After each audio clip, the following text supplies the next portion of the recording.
Olá, meninos. Nossa aula de hoje é sobre concordância verbal.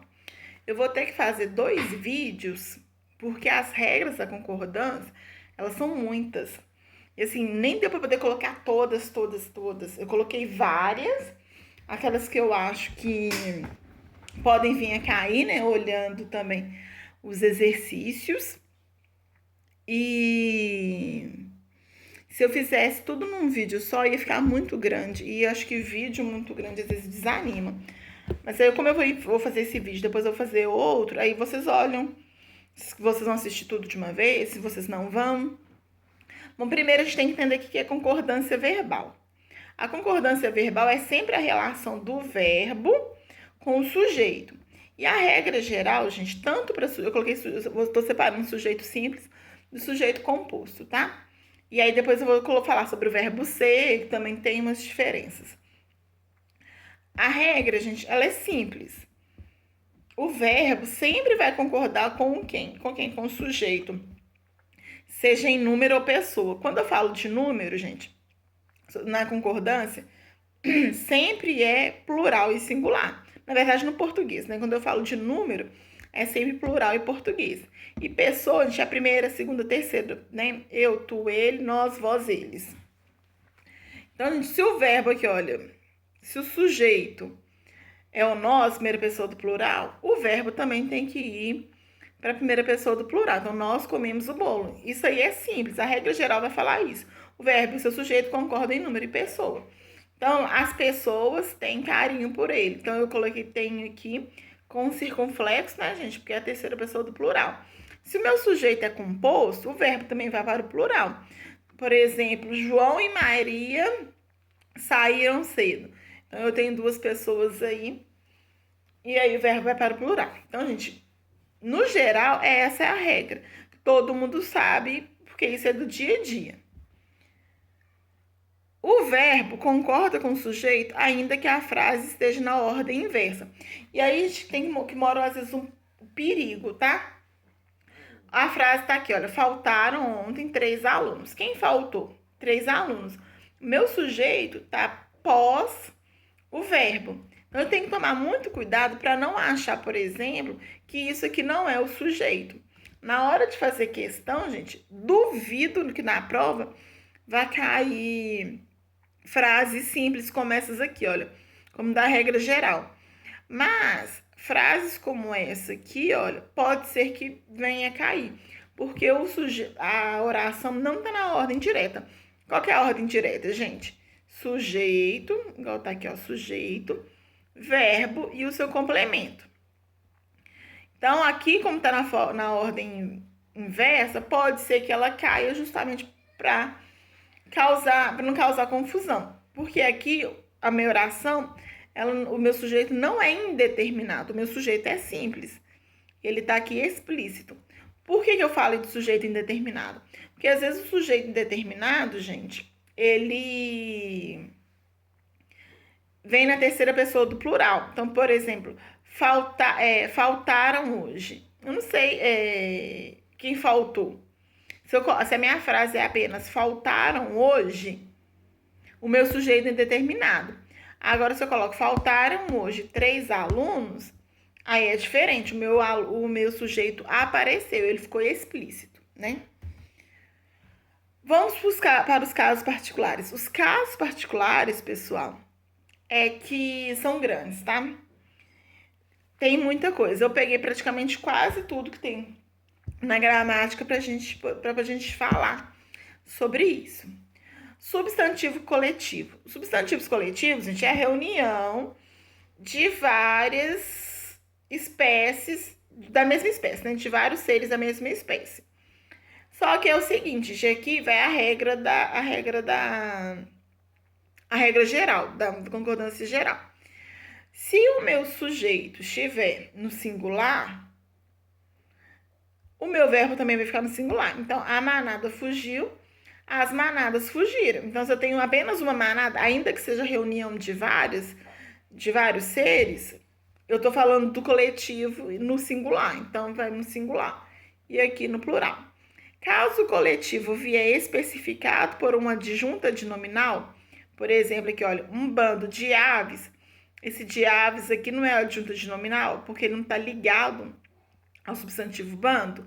O verbo pode concordar com o substantivo coletivo ou com o núcleo do adjunta de nominal.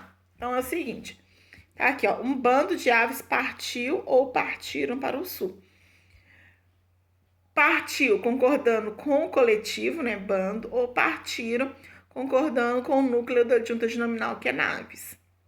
Naves não, né, gente? Aves. Próximo caso. Expressões: a maioria de, a maior parte de, a metade de, uma porção de, entre outras, nessa linha, né, gente? O verbo tanto pode concordar com o núcleo quanto com o substantivo. Ou seja, tanto faz eu falar a maioria das pessoas está ou a maioria das pessoas estão, tá? Então, quando eu uso essa expressão a maioria de, a maior parte de, grande parte de, entre outras expressões aí, olha, eu coloquei outro exemplo. Grande parte dos atletas ganhou ou ganharam um prêmio. Porque ou concorda com o termo grande parte, né? Ou concorda com o substantivo atletas. As duas concordâncias são aceitas, tá, pessoal? Às vezes tem uma questão que tá lá, colocar as duas coisas, podem considerar as duas coisas. Expressões cerca de, perto de. O verbo, pessoal, vai concordar com o substantivo determinado por elas. Ou seja, cerca de 10 alunos foram aprovados. Então, o verbo aqui concordando com alunos. Sujeito é representado pela expressão mais de um, mais de dois. O verbo deverá estar no mesmo número que o numeral, então vai concordar com o numeral. Mais de um exemplo foi dado. Aqui eu tenho o numeral 1, então verbo no singular. Mais de 2 funcionários não vieram. Aqui eu tenho 2, verbo no plural. Observação. No caso da referida expressão mais de um, né? Aparecer repetidamente ou associada a um verbo, o verbo necessariamente deverá permanecer no plural. Aí o exemplo. Mais de um pai, mais de uma mãe vieram à reunião. Por quê? Aqui o meu sujeito é composto. Quem veio à reunião? Mais de um pai, mais de uma mãe. Então, se o meu sujeito aqui é composto, meu verbo vai para o plural. Mais de um formando se abraçaram durante a solenidade. Aqui, gente, essa questão aqui, olha. A expressão apareceu associada a um verbo que exprime reciprocidade. O que é reciprocidade? É você fazer e receber. Então, no caso do abraçar, você abraça e ao mesmo tempo você é abraçado. Então, isso que é reciprocidade. E é por isso que o verbo foi para o plural. Expressão um dos que, o verbo permanecerá no plural. Anne foi uma das que fecharam a prova. Próximo aqui, ó. Locuções pronominais, representadas por algum de nós, qual de vós, quais de vós, alguns de nós, entre outros, seguindo essa linha aí. Faz necessário duas questões básicas aí, tá, gente? A gente tem duas situações. A primeira, no caso do primeiro pronome está expresso no plural, o verbo poderá com ele concordar, como poderá também concordar, gente, com o pronome pessoal. O que é isso na prática? Alguns de nós receberemos, então receberemos está concordando. Vamos pegar aqui, ó, para vocês entenderem, gente, porque eu tô falando de dois pronomes, certo? Alguns, pronome indefinido, e nós, pronome pessoal. Então, eu tô falando desses dois pronomes. E a regra fala, ou você concorda com o pronome pessoal, ou você concorda, no caso aqui de alguns de nós, com o indefinido. Então, alguns de nós receberemos, ou alguns de nós o receberão, concordando com o alguns. A segunda situação, quando o primeiro pronome, falando do algum, estiver expresso no singular, o verbo permanecerá também no singular. Então, algum de nós receberá. Então, aqui, olha a situação, gente. Se o verbo está no plural, verbo não, desculpa, pessoal. Se o pronome alguns está no plural, ele concorda ou com o pronome com o indefinido ou com o pronome pessoal. Caso ele esteja no singular, ele precisa concordar com... Ele tem que ficar no singular. Então, nunca vai concordar com quem? Com o pronome pessoal. No caso, nós. Pronome relativo quem? O pronome relativo quem, ele pode permanecer tanto na terceira pessoa ou concordar com o pronome pessoal. Fomos nós quem pagou a conta, fui eu quem pedi a conta. Então, fomos nós quem pagou. O verbo ficou na terceira pessoa do singular, né? E aqui fui eu quem pedi. Então, pedi concordou com o pronome eu. O pronome relativo que, gente, ele vai concordar sempre com a pessoa com a pessoa que antecede ao pronome que. Então, Joana foi a pessoa que trouxe as encomendas. Tem aqui o que. Qual é a pessoa que tá aqui, gente? Terceira pessoa do singular. Então, meu verbo Joana é a terceira pessoa do singular, né? Ela. Então, o verbo vai concordar com o ela. Fomos nós que compramos os ingressos. Aí aqui tá explícito nós. O verbo vai concordar com o nós. E aí, olha. Nomes que a gente só usa no plural, gente. Então, eu tenho, por exemplo, nomes de cidades, de países, de estados, que elas são pluralizadas. E eu tenho palavras como substantivos, né? Como férias aí, lápis, ônibus. Que são palavras, são substantivos que já ficam no plural. E aí, gente, a regra é o seguinte. Se o meu substantivo, que é pluralizado, estiver sem o determinante, o artigo daqui determina, o meu verbo fica no singular. Então, férias faz bem. Minas Gerais produz maravilhosos queijos. Caso o substantivo venha precedido que vem antes com o artigo a, então se eu tiver o a ou os, né, gente? Então, se eu tiver o artigo antes, determinando, aí o meu verbo vai para o plural. As férias fazem bem. As Minas Gerais produzem maravilhosos queijos. Ok? Pronome de tratamento. Gente, às vezes o pronome de tratamento pode causar um pouco de confusão. Por quê? Às vezes a pessoa acha que o Vossa Excelência é segunda pessoa. E não. Vocês vão manter a terceira pessoa. Normal, vocês vão seguir a regra a regra geral da concordância. Vossa Excelência saiu. Imagina um presidente aí saiu. Vossa Excelência saiu. Reunião de vários presidentes. Vossas Excelências saíram normalmente, tá? Aí o índice de determinação do sujeito aparecendo de novo. O índice de determinação e o pronome passivado vai aparecer logo em seguida. Gente, lembra que eu falei com vocês que vocês precisavam saber disso? Então, a gente precisa saber disso para estudar sujeito, para estudar voz ativa, voz passiva, para estudar concordância. Então, eu preciso saber se já tá tudo, se vocês já estão dominando o se, quando ele é pronome, quando ele é índice de determinação do sujeito, ou quando ele é pronome passivado. Por quê?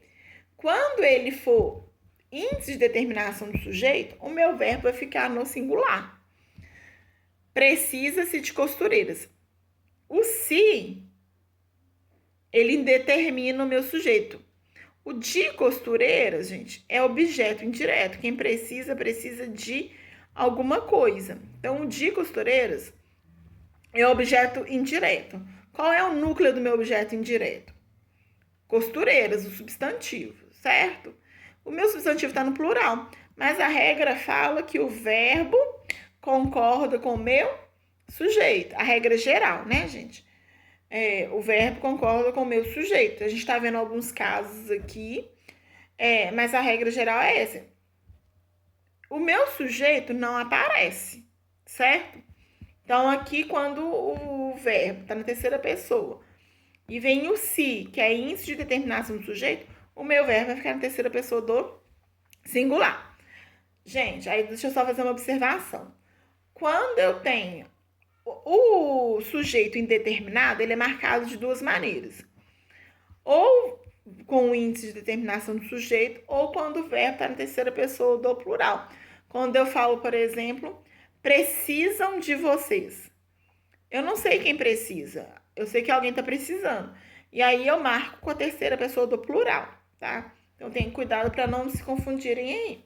Então eu marco ou com a terceira pessoa do plural, ou com a terceira pessoa do singular, com o índice de determinação do sujeito se. Agora, o pronome, quando eu tenho pronome passivador, gente, quando o se funciona como pronome passivador, significa que o meu sujeito está expresso. Vende-se casa. Qual é o sujeito? Casa. Professora, mas como é que eu sei que casa é o sujeito? Eu transformo a voz passiva sintética em voz passiva analítica. Qual que é a voz passiva analítica dessa frase? Vende-se casas, casa é vendida, porque eu tenho aqui o sujeito no singular. Vende-se casa, vendem-se casas, ou seja, o verbo sempre concorda com o sujeito. Beleza? Expressões que representam porcentagem. O verbo concordará com o numeral ou com o substantivo a que se refere a porcentagem. 10% dos funcionários estão doentes, ou seja, está concordando com ou 10 funcionários aqui no plural, né? 50% da população não aprova essa decisão. Aqui está concordando com quem? Com população, que está no singular. Então, gente, quando eu falo de porcentagem, ou o verbo concorda com o número da porcentagem, ou concorda com o substantivo, ok?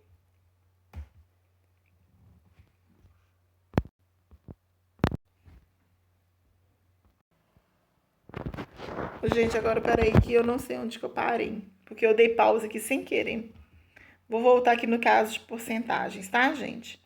Esse vídeo vai ficar um pouco atrapalhado aqui no final, porque eu acho que eu dei pause e eu deixei de tirar a pause. Vou voltar aqui para as observações da porcentagem, tá?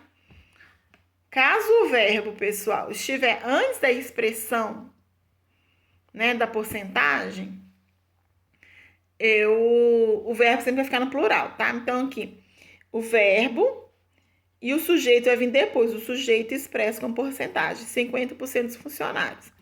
Então, tá, aprovaram a decisão da diretoria, 50% dos funcionários. Quem aprovou a decisão da diretoria? 50% dos funcionários. Então, isso aqui é o meu sujeito. O verbo não veio antes? Então, nesse caso, o verbo vai ficar o quê? Vai o quê? Concordar com o numeral 50. No caso de 1%, gente, o verbo sempre vai ficar no singular. 1% dos funcionários não aprovou a decisão da diretoria. E em casos que o numeral estiver acompanhado de determinantes no plural, por exemplo, 50% dos funcionários, o verbo permanece no plural. Ok? E aí o sujeito oracional, que a gente finaliza com isso. O sujeito oracional, gente, quando eu tenho um sujeito oracional, significa o quê? Que eu tenho um período composto. Ainda falta uma oração. Saírem 5 alunos, segunda oração. No caso aqui, o verbo faltar, ele fica no singular, tá? Ou seja, o sujeito. Ainda falta não é o sujeito dessa segunda oração? Então, o verbo do sujeito oracional vai ficar sempre no singular, tá? Gente, qualquer dúvida, vocês me mandam, vocês podem me procurar à vontade, tá? E a segunda parte, o segundo vídeo vai falar sobre o sujeito composto e alguns outros verbos aí específicos, como o verbo ser, tá? Abraço, meninos!